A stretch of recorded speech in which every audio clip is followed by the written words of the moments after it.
Hello guys, দেখেন মাশাআল্লাহ দুবাইতে আজকে দেখেন আমি দেখাইতেছি একটা ভিউ, খুব সুন্দর একটা ভিউ। দেখেন কত সুন্দর একটা ভিউ। এটা হচ্ছে পাহাড়, পাথরের পাহাড়। দেখেন অনেক সুন্দর একটা ভিউ। বাংলাদেশের মতন বন জঙ্গল গাছ ফিরিক এগুলো নাই। এই দেশেতে কত সুন্দর পরিষ্কার। দেখেন রাস্তা এবং যেগুলো দেখতেছেন কত সুন্দর একটা পরিষ্কার।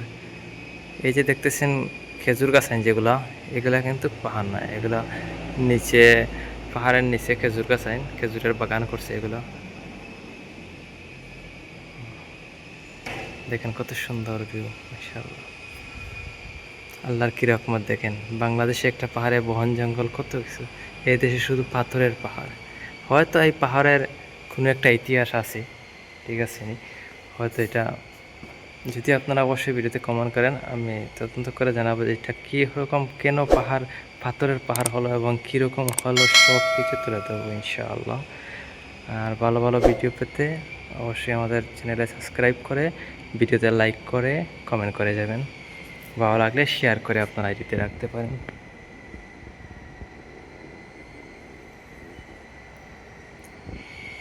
কত সুন্দর ভিউ দেখেন।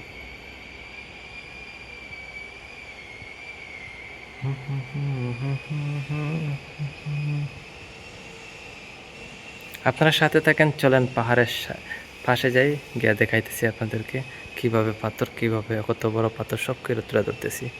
সাথে থাকেন, চলেন।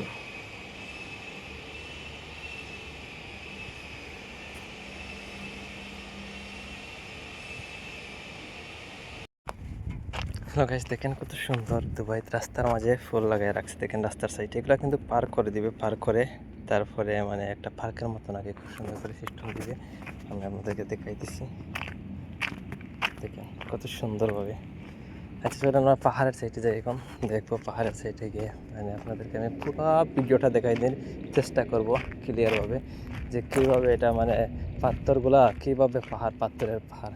কারণ অনেক আছে এটা হয়তো বলবে যে পাথরের পাহাড় আবার কোনটা, ঠিক আছে। তো আমি ক্লিয়ারভাবে দেখাইতেছি, একটু দূর আর কি, সময় লাগবে, তবে সাথে থাকেন।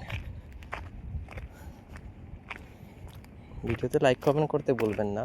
আশা করি ভালো ভালো ভিডিও পেতে অবশ্যই আমাদের চ্যানেল সাবস্ক্রাইব করে রাখবেন। আর যেগুলো দেখতেছেন এটা হচ্ছে মাজরা, এই যে দেখতেছেন এগুলো হচ্ছে মাজরা। অনেক আছে খেজুরের মাজরা, খেজুর বাগান, আমের বিভিন্ন তার।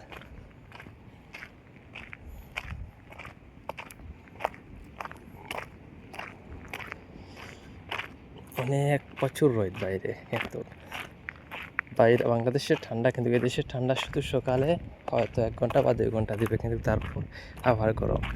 মানে ঠান্ডা তেমন একটা বোঝা যায় না বাইরে দেশে, দুবাইতে তেমন একটা ঠান্ডা বোঝা যায় না।